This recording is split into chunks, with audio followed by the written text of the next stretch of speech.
नमस्कार। एसपीसी के YouTube platform पर आप सभी का स्वागत है। मेरा नाम है बड़ी और यहाँ पर हम लोग लीनियर अलजेब्रा को पढ़ना शुरू कर चुके हैं। लीनियर अलजेब्रा में अभी तक हम लोगों ने टोटल 5 लेक्चर कंप्लीट किए हैं, जिसमें हम लोगों ने वेक्टर स्पेस, सब स्पेस, डायरेक्ट सम, लीनियर सम और साथ ही साथ में हम लोगों ने सब space generated by a set और साथ ही में लीनियर स्पैन को पढ़ा है। आज हमें जो पढ़ना है वो पढ़ना है लीनियर इंडिपेंडेंस और डिपेंडेंस, ये क्या होती है, इन्हें ही हमें आज देखेंगे। तो चलिए आज हम लोग शुरू करते हैं लीनियर डिपेंडेंस और इंडिपेंडेंस ऑफ वेक्टर्स। ये टॉपिक भी बहुत ज़्यादा इंपॉर्टेंट है, क्योंकि लीनियर अलजेब्रा में जो भी टॉपिक हैं उनका कहीं ना कहीं आने वाले समय में दूसरे टॉपिक में उसका यूज होना है। सारी चीज़ जो है वो आपस में कोरिलेट है, यानी कि अगर आपने एक भी लेक्चर मिस किया तो कहीं ना कहीं आपको आने वाले समय में दिक्कत महसूस होगी। तो आपको अगर दिक्कत महसूस ना हो तो कृपया करके जितने भी प्रीवियस 5 लेक्चर हुए हैं उससे देख लें। चैनल का वीडियो का जो लिंक है ऊपर आई बटन है वहाँ पर आपको मिल जाएगा। तो चलिए शुरू करते हैं आज का अपना टॉपिक। तो देखते हैं कि लीनियर डिपेंडेंस और इंडिपेंडेंस ऑफ वेक्टर होता क्या है। तो हमने लिया लेट एस एक से सबसेट है किसका, वेक्टर स्पेस का। ये फाइनाइट सेट नहीं, यहाँ पे ये सबसेट है, ठीक। तो let S is equal to a1 a2 a3 so on an be a finite subset of a vector space v over f, then s is said to be ld। ld का मतलब linear dependence, ld का मतलब क्या होगा, linear dependence. If there exist scalars alpha 1 alpha 2 so on alpha n, जो कि कहाँ belong करेगा, फील्ड में बिलोंग करेगा, not all zero such that alpha 1 a1 alpha 2 a2 plus alpha 3 plus so on alpha n an बराबर zero. यानी अगर हम उस इन वेक्टर का लीनियर कॉम्बिनेशन लिखें, इन वेक्टर का क्या लिखे बच्चे, लीनियर कॉम्बिनेशन लिखें, और लीनियर कॉम्बिनेशन लिखने के बाद इज इक्वल टू जीरो करें, ये जीरो है वो आइडेंटिटी ऑफ वेक्टर स्पेस होगी। यानी जो भी वेक्टर स्पेस लेंगे उसकी आइडेंटिटी यहाँ पर आपको लिखनी है। तो आपने लीनियर कॉम्बिनेशन लिखा जीरो का, जो कि क्या हुआ, alpha 1 a1 plus alpha 2 a2 plus alpha 3 a3 plus so on alpha n an। Linear combination लिखने पर अगर कोई भी एक अल्फा नॉन जीरो है, यानी कि नॉट इक्वल टू जीरो है, तो ये जो वेक्टर होंगे a1 a2 so on an जो होगा वो क्या कहलाएगा बच्चे, वो कहलाएगा एलडी। क्या कहलाएगा, एलडी। और अगर यही इक्वेशन लिखा जाए alpha 1 a1 plus alpha 2 a2 plus so on alpha 3 a3, ये लीनियर कॉम्बिनेशन लिखा जाए और सारे के सारे अल्फाज जो हो जीरो हो जाएंगे, सारे अल्फाज जीरो हो जाएं, तो एस जो है क्या कहलाएगा, एल आई कहलाएगा। यानी एल डी के लिए at least one alpha is not equal to zero, और एल आई के लिए क्या होना चाहिए, all alphas is equal to zero. बात समझ में आ गई, क्लियर है। अगर मैं इसको और अच्छे से लिखना चाहूँ, मैं इसको लिख सकता हूँ कि हमारे पास a1 a2 so on an, ये क्या होंगे, आर एल आई, ये क्या होगा, एल आई होगा। एक मिनट,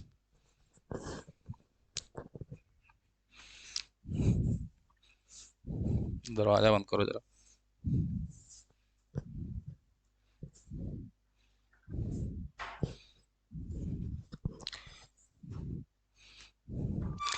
तो a1 a2 so on an जो है क्या है, आर एल आई। ये एल आई कब होगा, कब, जब हम alpha 1 a1 plus alpha 2 a2 plus so on alpha n an is equal to zero करें, जीरो, और सारे अल्फा, यानी ये प्रोवाइड करें, provided all alphas is equal to zero, सारे के सारे अल्फा क्या हो जाए बच्चे, जीरो हो जाए। अगर सारे के सारे अल्फा क्या हो जाएंगे, जीरो हो जाएगा, ठीक है। जीरो एफ का मतलब कि फील्ड का मैंने एलिमेंट लिखा है, ये आपको पता है। तो सारे के सारे अगर अल्फा जीरो होंगे तो ये क्या कहलाएगा, एल आई कहलाएगा। और a1 a2 a1 a2 so on an, ये एल डी होगा, ये एल डी होगा। कब एल डी होगा, जब यही इक्वेशन, ये इक्वेशन जो है हमारा, ये क्या प्रोवाइड करे, तो ये प्रोवाइड करे कि at least one alphas, at least one alphas is not equal to zero F. कम से कम एक अल्फा जो है वो जीरो बराबर ना हो। बात समझ में आ गई। अगर सारे अल्फा क्या होंगे, जीरो होंगे, तो भाई एल आई होगा।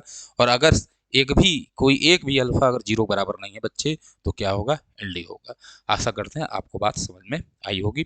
एलआई और एलडी की डिफिनेशन यही होती है। एक डिफिनेशन आप लोग जरूर एक और पढ़ा होगा, अगर छोटे क्लास में देखा होगा, तो एलडी क्या होता था, जब डिटरमिनेंट हम लोग बनाते थे तो वो इक्वल टू 0 हो जाए तो एलडी कहलाता था, और नॉट इक्वल टू 0 होता था तो एलआई कहलाता था। लेकिन यहाँ पर वेक्टर स्पेस में पढ़ना है तो इसको थोड़ा सा ध्यान देंगे। चलिए आगे बढ़ते हैं। आगे हम लोग एक क्वेश्चन लेते हैं।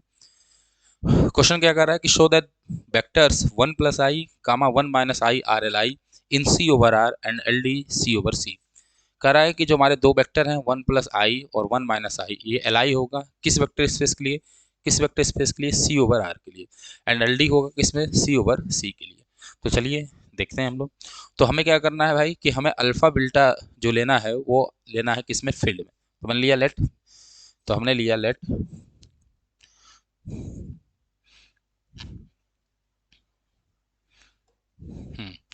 तो हमने लिया let alpha comma beta belongs to R. हमने अल्फा बीटा आर में लिया, पहले सी यू ओवर आर के दिखा रहे हैं। अब क्या करेंगे, जैसे लिया तो आपको इस 1 प्लस आई 1 माइनस आई का लीनियर कॉम्बिनेशन लिखना है। तो क्या होगा, alpha 1 plus I comma sorry plus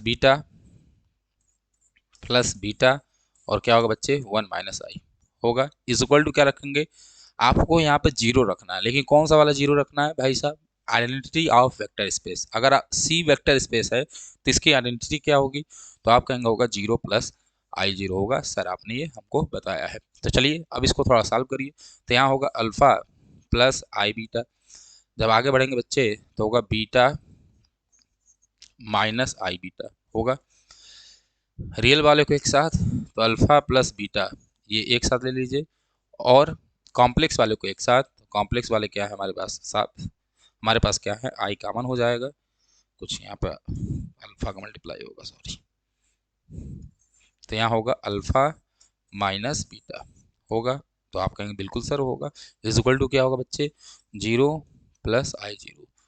compare करिए जरा, तो अल्फा प्लस बीटा बराबर क्या हो जाएगा बच्चे, अल्फा प्लस बीटा बराबर हो जाएगा 0। और क्या होगा, अल्फा माइनस बीटा बराबर क्या हो जाएगा बच्चे, 0 हो जाएगा। ये हो हमारा निकला इक्वेशन 1 और इक्वेशन 2। अब क्या करेंगे, इक्वेशन 1 और 2 को सॉल्व कर लीजिए। इक्वेशन 1 और 2 को क्या करिए, सॉल्व करिए। जब सॉल्व करेंगे तो मैं यहीं दिखा देता हूँ, जब इन दोनों को आप जोड़ेंगे तो होगा 2 अल्फा और बीटा क्या हो जाएगा, कैंसिल हो जाएगा। तो हुआ क्या यहाँ पे कि 2 अल्फा इज इक्वल टू 0। तो दो तो 0 बराबर हो नहीं सकता, तो यहाँ होगा अल्फा इज इक्वल टू 0। अब अल्फा की वैल्यू किसी इक्वेशन में रख दीजिए, तो putting value of alpha in equation किस इक्वेशन में, तो इक्वेशन नंबर 1 में रख दीजिए। तो जब 1 में रखने जाएंगे आप, तो 1 वाला इक्वेशन क्या है, अल्फा प्लस बीटा बराबर 0। तो अल्फा प्लस बीटा बराबर 0 है। जब यहाँ रखेंगे तो अल्फा की वैल्यू क्या आई है, ऊपर 0 आई है, तो 0 प्लस बीटा बराबर क्या हो जाएगा, 0। दैट इज बीटा बराबर क्या हो गया, 0। तो आप देखिए ध्यान से, यहाँ पर here alpha is equal to 0, beta is equal to 0। जो भी हम अल्फाज लिए थे तो यहाँ पे ऑल अल्फाज जो हैं वो क्या हो गया, वो 0 के बराबर है। अब ऑल अल्फा अगर 0 बराबर है, देयरफॉर आपको बताया गया कि सारे के सारे अल्फा अगर 0 होंगे, देयरफॉर जो हमारा 1 प्लस आई कामा 1 माइनस आई ये क्या होगा, आर आर एल आई होगा किस वेक्टर स्पेस के लिए, तो इन सी ओवर आर के लिए। In C over R, C over R का मतलब complex number over the field real number. बात समझ में आ गई होगी, आशा करते हैं कि बात आपको समझ में आई होगी। अब हमको क्या करना है कि आपको ये दिखाना है कि सी ओवर सी में ये एल डी होगा। कह रहा है कि सी ओवर सी में क्या होगा, एल डी होगा। तो चलिए ये भी दिखा दिया जाए। तो अब जो अल्फा बीटा लेने हैं वो सी ओवर सी के लेने हैं। तो मैंने लिया लेट, तो मैंने लिया लेट अल्फा, और अल्फा बराबर मैंने मान लिया x1 प्लस आई वाई 1। ठीक है, क्यों माना, क्योंकि भाई ये कॉम्प्लेक्स नंबर टाइप का होना चाहिए, क्योंकि फील्ड अब यहाँ पर कॉम्प्लेक्स है। बीटा बराबर आप मान लीजिए x2 प्लस आई वाई 2। कहाँ बिलोंग करेगा बच्चे, तो आप कहेंगे सर सी में करेगा। अब आपको लीनियर कॉम्बिनेशन लिखना है, तो क्या लिखते हैं, अल्फा 1 प्लस आई और क्या होगा प्लस बीटा 1 माइनस आई। ठीक है, बराबर आइडेंटिटी होगी तो यहाँ होगा 0 प्लस आई 0 होगा। अल्फा बराबर हमने लिया है x1 प्लस आई y1, क्लियर है। यहाँ होगा 1 प्लस आई। बीटा बराबर आपने लिया है सर x2 प्लस आई y2, ठीक है। और यहाँ हो जाएगा 1 माइनस आई बराबर क्या है 0 प्लस आई 0, क्लियर है। मल्टीप्लाई करिए तो होगा x1 प्लस आई x1, फिर होगा प्लस आई y1, और फिर होगा प्लस आई स्क्वायर y1 होगा। तो आप कहेंगे जी सर बिल्कुल होगा। इसी तरह सिमिलरली आगे बढ़ेंगे तो होगा x2, ठीक है, प्लस होगा माइनस होगा माइनस आई x2, फिर होगा आई y2, और फिर होगा माइनस आई स्क्वायर y2 होगा। तो आप कहेंगे बिल्कुल सर होगा 0 प्लस आई 0, ठीक है। अब आगे बढ़िए तो यहाँ होगा x1 प्लस आई x1 प्लस आई y1, यहाँ रखेंगे तो इसकी वैल्यू होती है -1 आई स्क्वायर की, तो होगा माइनस y1, प्लस होगा बच्चे x2, माइनस क्या होगा बच्चे आई x2, प्लस क्या होगा आई y2, और यहाँ जब रखेंगे -1 तो होगा plus y2 is equal to 0 plus I 0। अब रियल वाले को एक साथ, कॉम्प्लेक्स वाले को एक साथ। तो रियल वाले कौन है x1 है, और क्या है x2 है, y1 है और y2 है, यही है। तो हो जाएगा x1 plus x2 minus y1 plus क्या होगा बच्चे y2 होगा, जी सर होगा, प्लस आई कॉम्प्लेक्स वाले को एक साथ तो x1 y1 होगा x1 प्लस y1, और फिर क्या होगा x1 plus y1 plus x minus x2, और क्या होगा बच्चे प्लस y2 बराबर क्या होगा 0 प्लस आई 0। यहाँ भी अगर आप कंपेयर करें तो ये वाला जो होगा ये रियल पार्ट है, ये 0 के बराबर होगा, और ये इमेजिनरी पार्ट है, ये भी 0 के बराबर होगा, क्योंकि यहाँ पर दोनों जगह क्या है 0 है। तो जब आगे बढ़ा जाएगा तो होगा x1 प्लस x2, और क्या है माइनस y1 प्लस y2, तो माइनस y1 प्लस y2 बराबर क्या होगा बच्चे 0 होगा। जब इधर बढ़ेंगे तो क्या है x1 प्लस y1, तो है x1 plus y1 minus x2 plus y2, और बराबर क्या होगा बच्चे 0 होगा, यही है, एक बार देख लीजिए। तो x1 plus y1 minus x2 plus y2, जी यही है। अब देखिए अगर इनको जोड़ा जाए तो क्या होगा 2x1 2x1, x2 से x2 क्या होगा कैंसिल, y1 से y1 क्या हो जाएगा कैंसिल हो जाएगा, प्लस बचेगा 2y2, ठीक है, बराबर क्या होगा बच्चे 0 होगा। और कोई क्वेश्चन है नहीं सर। तो यहाँ आया x1 प्लस y2 बराबर 0, यानी x1 बराबर क्या हो गया -y2, यही हुआ। अब ध्यान से देखिए क्योंकि हमारे पास 4 अननोन थे तो 4 इक्वेशन चाहिए। कितने अननोन थे 4 अननोन थे तो 4 इक्वेशन चाहिए, यहाँ पर 2 इक्वेशन है। तो हम एक पर्टिकुलर वैल्यू कोई भी ले लेते हैं, तो मैंने लिया इन पर्टिकुलर इन पर्टिकुलर हमने y1 बराबर ले लिया, y2 बराबर ले लिया -1, या k ले लीजिए, कोई भी एक वैल्यू ले लीजिए, तो मैंने मान लिया k। तो y2 बराबर आपने k लिया, ठीक है, तो x1 बराबर क्या हो जाएगा -k। तो यहाँ पर आप देख रहे हैं कि ये नॉट इक्वल टू 0f होगा, जो कि 0f के बराबर नहीं होगा। तो हमको एक क्या दो मिल गए, दो मिल गए, दो क्या कई और मिलेंगे, लेकिन दो मिल गए जो कि क्या है 0 के बराबर नहीं है।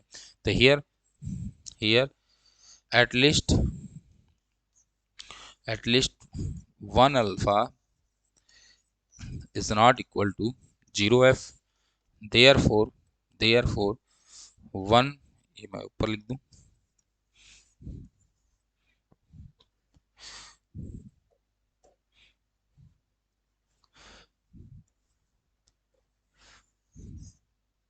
तो therefore क्या हुआ, therefore हुआ कि 1 plus I comma 1 minus I R L D in C over C में, ठीक है। सी ओवर सी में क्या होगा, ये एल डी होगा। तो आपने देखा, हमने दिखाया कि सी ओवर आर में यही इक्वेशन जो है वो क्या है, सी ओवर आर में यही इक्वेशन क्या थी, एल आई थी, लेकिन सी ओवर सी में यही इक्वेशन क्या थी, एल डी थी। तो एक बहुत ही प्यारा सा रिजल्ट निकला, जो कि आप अपनी कॉपी में जरूर लिख लीजिएगा, कि जो किसी भी वेक्टर का एल आई और एल डी जो होता है वो फील्ड पर डिपेंड करता है। पहली बात तो फील्ड के साथ ही साथ भाई साहब वो उसके वेक्टर्स पे भी डिपेंड करेगा, यानी कि दोनों पर डिपेंड करता है। किसी भी चीज़ का किसी भी वेक्टर्स का एल आई और एल डी होना उस वेक्टर और साथ ही साथ फील्ड पर क्या करता है, पूरी तरह से डिपेंड होता है। तो आशा करते हैं अब आपको बात समझ में आ गई होगी। एल आई और एल डी की बात जो है हम लोगों ने बहुत अच्छे से यहाँ पर कर लिया है। चलिए आगे बढ़ते हैं, एक और अच्छा क्वेश्चन लेते हैं। ये भी बहुत अच्छा क्वेश्चन है। कह रहा है कि प्रूव दैट सबसेट, सबसेट आपके सामने लिखा है, of R three is L D if and only if A belongs to 0, √2 - √2। कह रहा है कि ये एल डी तभी होगा जब ए जो होगा इसमें होगा। ठीक है, बहुत अच्छा क्वेश्चन है। यानी कि अगर इसमें होगा तो एल डी है, तो बाकी में क्या होगा, एल आई होगा। ये क्वेश्चन एक तरह और तरीके से बन सकता था, इज एल आई, एक और तरीके से लिख लीजिए, हो सकता है आपके एग्जाम में आ जाए कि एल आई होगा जब ए बिलोंग करेगा R minus real number minus 0, √2 - √2। ठीक है, ऐसे भी ये क्वेश्चन पूछ सकता है, तो जैसे मन उसे आप लगाइए। ठीक है, बात समझ में आया? तो चलिए इसको भी लगाते हैं हम लोग।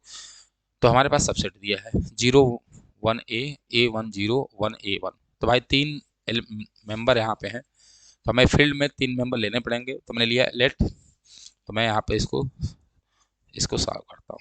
तो मैंने लिया let alpha gamma beta gamma gamma, जो कि कहाँ बिलोंग करेगा, तो यहाँ पे फील्ड की कोई चर्चा नहीं है, तो फील्ड मानिए आर ही है, रियल है, या एफ लिख दीजिए, ये आर ही होगा वैसे, लेकिन आप एफ लिख दीजिए, कोई दिक्कत नहीं है। ठीक है, बिलोंग्स टू एफ। तो अल्फा बीटा एफ में लिया, तो आपको क्या करना होगा, लीनियर कॉम्बिनेशन वेक्टर का लिखना होगा। तो होगा अल्फा 0, 1, ए, प्लस क्या होगा बच्चे, बीटा, और यहाँ हो जाएगा बच्चे क्या, आगे 0, 1, ए, प्लस गामा, और क्या होगा बच्चे 1, 1, ए, 1, बराबर क्या होगा भाई, R3 है, तो R3 है तो इसकी आइडेंटिटी होगी 0, 0, 0। अगर R4 होता तो एक और 0 बढ़ा देते। ठीक है, यहाँ तक आपको कोई दिक्कत नहीं होनी चाहिए।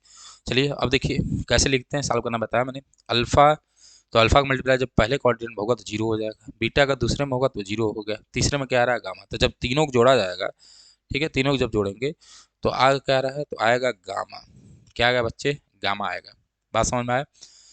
आगे बढ़ा जाए तो अल्फा, यहाँ अल्फा होगा प्लस बीटा होगा प्लस ए गामा होगा, तो यहाँ होगा अल्फा प्लस बीटा प्लस ए गामा हुआ।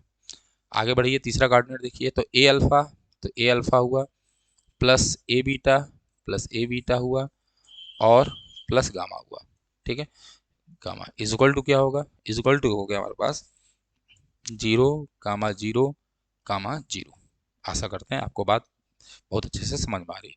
अब यहाँ कंपेयर कर लीजिए, कंपेयर करना तो आपको आता ही होगा, ऐसी उम्मीदें आपसे लगाई जा सकती है, क्यों भाई, एकदम लगाई जा सकती है। एक बार मैं और चेक कर लूँ, 0, 1 मिनट सॉरी, यहाँ पर A1 0 दिया है, मैंने यहाँ पर 0 1 वही ले लिया, इसको एक बार सही कर लिया जाए। यहाँ पर देखिए, तो मैंने लिया, तो होगा भाई साहब अल्फा और होगा 0, 1 ए प्लस बीटा, मैंने इसी को दोबारा लिख दिया था, जबकि यहाँ पर है क्या A1 0, तो A1 0 प्लस क्या होगा बच्चे, गामा 1A1 1, A, 1, और यहाँ पर क्या आ जा रहा है बच्चे 0, 0, 0। अब बात समझ में आई? अब देखिए, तो जब लिखेंगे तो यहाँ पे तो अल्फा 0 हो गया, बीटा ए बीटा और प्लस क्या आएगा बच्चे, गामा आएगा। गामा अल्फा प्लस बीटा और प्लस होगा ए गामा। तीसरा ए अल्फा और प्लस क्या होगा बच्चे, गामा। ठीक है, बराबर क्या होगा 0, 0, 0। क्लियर है? कंपेयर करिए इक्वेशन को, तो कंपेयर जब किया जाएगा तो मैं पीछे लिख देता हूँ, तो होगा ए beta plus gamma, a beta plus gamma बराबर 0। दूसरा क्या होगा, दूसरा हमारे पास है अल्फा प्लस बीटा प्लस ए गामा बराबर 0। तो alpha plus beta plus A gamma is equal to क्या है बच्चे 0। और तीसरा क्या है अल्फा प्लस बीटा, तीसरा क्या है A alpha plus gamma is equal to 0। तो तीसरा होगा A alpha plus gamma is equal to 0। ये हमारा है इक्वेशन नंबर 1, ये हुआ हमारा इक्वेशन नंबर 2 और ये हमारा होगा इक्वेशन नंबर 3। ये तीन इक्वेशन निकल के आए। अब इन्हीं तीनों इक्वेशन को सॉल्व करिए। तो मैं क्या करता हूँ, आपको साफ साफ दिख रहा है कि यहाँ भी गामा घटाएंगे तो कट जाएगा। तो मैंने क्या किया, इक्वेशन 1 माइनस इक्वेशन 2 किया। तो जैसे इक्वेशन 1 माइनस 2 करेंगे 3 माइनस 3, तो जैसे करेंगे घटाइए जरा, तो होगा ए beta minus A gamma alpha is equal to क्या हो जाएगा 0। ठीक है, 0 में से गया 0 और गामा गामा क्या हो जाएगा कैंसिल हो जाएगा। यहाँ से ए कॉमन होगा तो बीटा माइनस अल्फा बराबर क्या होगा बच्चे 0 हो गया। हो गया, अगर ये 0 है तो इसका मतलब ये इम्प्लाई किया कि ए इज इक्वल टू 0 होगा या बीटा माइनस अल्फा बराबर 0 होगा। इसका मतलब क्या हुआ, दैट इज अल्फा बराबर बीटा। आपको बात समझ में आई भाई? 1 से 3 घटाया तो मैं ये क्वेश्चन निकला। ये 0 कभी तभी हो सकता है या तो ये 0 होता है, नहीं तो बीटा माइनस अल्फा बराबर क्या होता है 0 होता है, यानी कि बीटा बराबर क्या होता है अल्फा होता है। तो यहाँ पे ये दो चीज़ निकली। तो यहाँ पे दो केस हम लोग डिस्कस करेंगे। तो हमने पहला लिया केस नंबर 1, तो हमने ले लिया केस नंबर 1। केस 1 हमने लिया का क्या लिया, केस 1 की ए बराबर क्या माना मैंने 0 माना। केस 1 मैंने क्या लिया, ए बराबर 0 माना। तो ए बराबर 0 माना तो putting value of A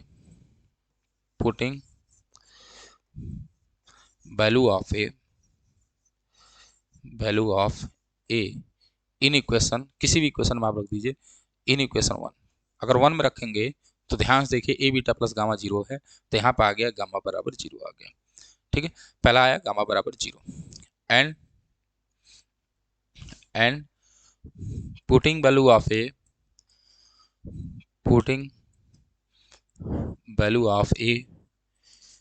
value of A किस इक्वेशन में, अब आप रख दीजिए किस में, तो 2 में। Putting value of A in equation 2। तो 2 में जब रखेंगे तो हमारा 2 का इक्वेशन है अल्फा प्लस बीटा प्लस ए गामा बराबर 0। और ए बराबर आपने जैसे 0 रखा तो अल्फा प्लस बीटा बराबर यहाँ पर क्या हो जाएगा बच्चे 0 हो जाएगा। तो अल्फा बराबर क्या हो गया माइनस बीटा, ये हो गया। अब देखिए अल्फा बराबर माइनस बीटा, तो सिंपल सी बात है कि ए तो 0 है तो अल्फा बीटा 0 हो नहीं सकता। तो कोई पर्टिकुलर वैल्यू ले लीजिए। तो इन पर्टिकुलर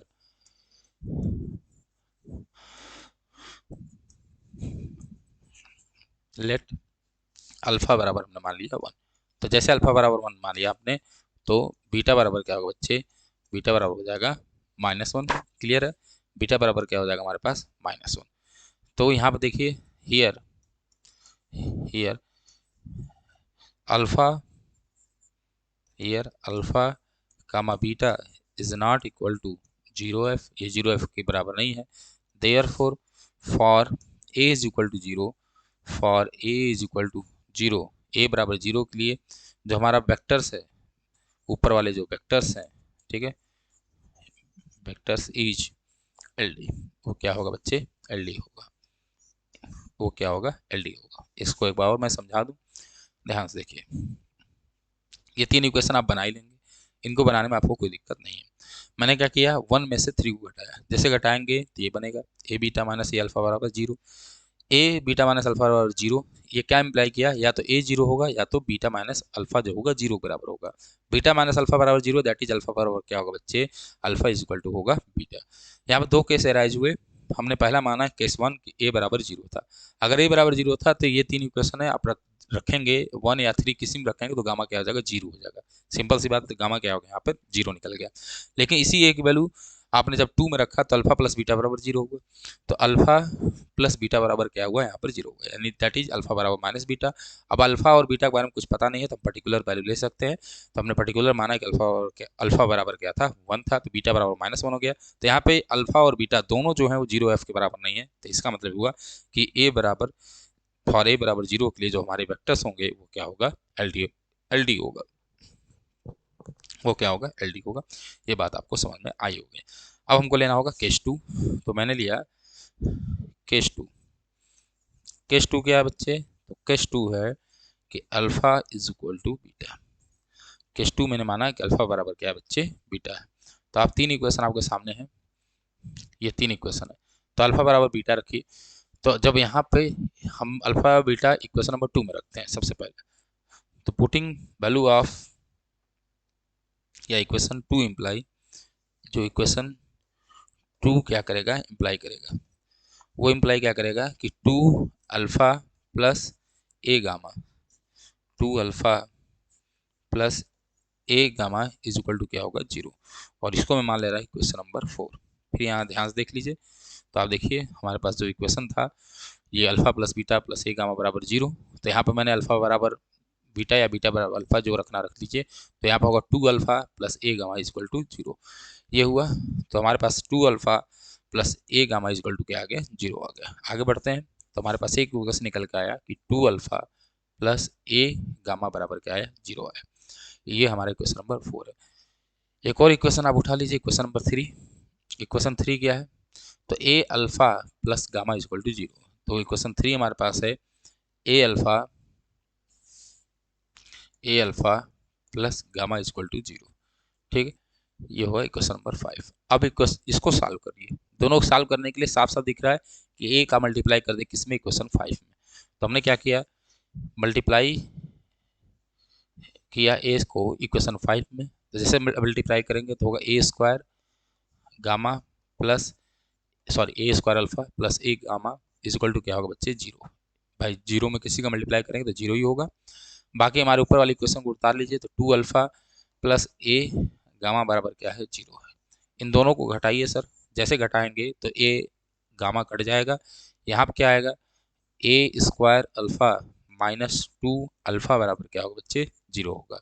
अल्फा कॉमन हो जाएगा तो ए स्क्वायर माइनस 2, और यहाँ पर क्या हो गया, अल्फा इज इक्वल टू क्या हो गया बच्चे, 0 हो गया। यहाँ पे भी आपके पास दो केस बनता है, ठीक है। अगर एक तो बनेगा कि अल्फा बराबर 0। आप देखिए अगर अल्फा आपने 0 ले लिया, हमने माना, यहाँ थोड़ा समझिए, हमने लिया लेट अल्फा बराबर 0। तो आपने जैसे अल्फा बराबर 0 लिया, तो हमारे पहले ही केस में क्या था कि अल्फा बराबर बीटा था, तो बीटा भी क्या होगा बच्चे, 0 होगा। अगर आपने अल्फा बराबर 0 लिया तो बीटा भी 0 होगा। और जैसे अल्फा बीटा दोनों 0 हुए तो गामा भी क्या होगा, 0 होगा। तो तीनों जो गामा अल्फा बीटा गामा हो जाएगा, तीनों जो अल्फा बीटा गामा होगा वो 0 होगा।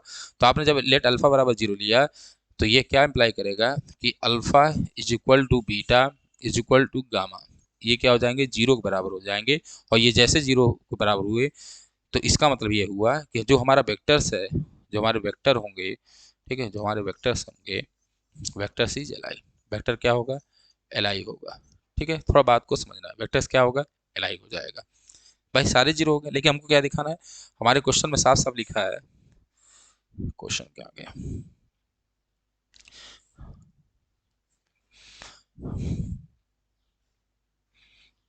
हमें दिखाना है कि एल डी, ये एल डी। तो भाई एल डी लेना है, तो चलिए एल डी दिखाने के लिए देखिए। तो जब वो ले रहे हैं तो क्या हो जा रहा है बच्चे, जब लिया जा रहा है क्या कि लेट अल्फा बराबर 0, तो एल हो जा रहा है, यानी अल्फा जो होगा वो 0 बराबर नहीं होगा।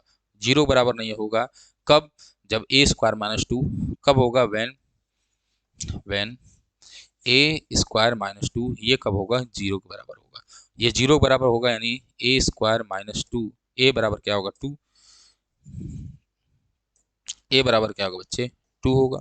और ए बराबर 2 का मतलब हुआ कि ए बराबर क्या होगा, प्लस माइनस रूट 2, ठीक है। तो for a is equal to root 2 minus root 2, ठीक है। Alpha alpha is not equal to 0, alpha जो होगा 0 के बराबर नहीं होगा, अल्फा जो है 0 के बराबर नहीं है। तो जब अल्फा 0 के बराबर नहीं है, तो देयर फोर क्या होगा, देयर फोर होगा जो हमारे वेक्टर्स हैं, जो वेक्टर्स हमारे वेक्टर्स जो हो गए, वेक्टर्स आर क्या होगा, एल डी होगा। तो आपने देखा कि ये कब का एल डी था, कब का एल डी था। तो चलिए देख लिया जाए कब का एल डी था। तो सबसे पहले केस वन कहाँ गया? आप देखिए केस वन में जब ए बराबर आपने जीरो लिया, ये है हमारा केस वन, जब ए बराबर जीरो लिया तो सिंपल सी बात थी कि ए बराबर जीरो के लिए ये वेक्टर जो था वो क्या था? एलडी था। वेक्टर क्या था बच्चे? वेक्टर्स जो था वो क्या था? एलडी था। दूसरा आपने केस लिया कि अल्फा बराबर बीटा, जब अल्फा बराबर बीटा आपने माना तो अल्फा जो होगा वो जीरो के बराबर नहीं होगा, अल्फा जो है जीरो बराबर नहीं होगा। अगर ये अल्फा जीरो बराबर नहीं है तो ए स्क्वायर माइनस टू को जीरो होना पड़ेगा। तो ए स्क्वायर माइनस टू क्या हुआ? इक्वल टू जीरो हो गया। तो ए स्क्वायर बराबर हो गया टू, और जैसे ही ए स्क्वायर बराबर टू हुआ तो एक वैल्यू दो हुई, एक हुई रूट टू, एक हुई माइनस टू। इन ए की वैल्यू के लिए ये वेक्टर अल्फा क्या था? जीरो बराबर नहीं था, तो वेक्टर्स क्या हो गया? एल डी हो गया। तो फॉर ए बराबर zero comma root two comma minus root two, vectors vectors क्या होंगे? वेक्टर्स आर क्या होगा? एलडी। वेक्टर क्या होगा बच्चे? एलडी होगा। यही आपको क्वेश्चन लगा के दिखाना था। आप क्वेश्चन खोलेंगे तो आपको बात समझ में आएगी। तो आपको यही दिखाना था। देखिए ध्यान से, कब एलडी होगा? जब ए बिलोंग करेगा zero root two minus root two में। या एल कब होगा? जब ए जो होगा एक वैल्यू आर की, ये सारे आर में से अगर ये घटा दें उस वैल्यू के लिए ये क्या होगा? एल आई होगा। बात समझ में आए? तो आशा करते हैं आपको बात समझ में आई होगी। चलिए आगे बढ़ते हैं।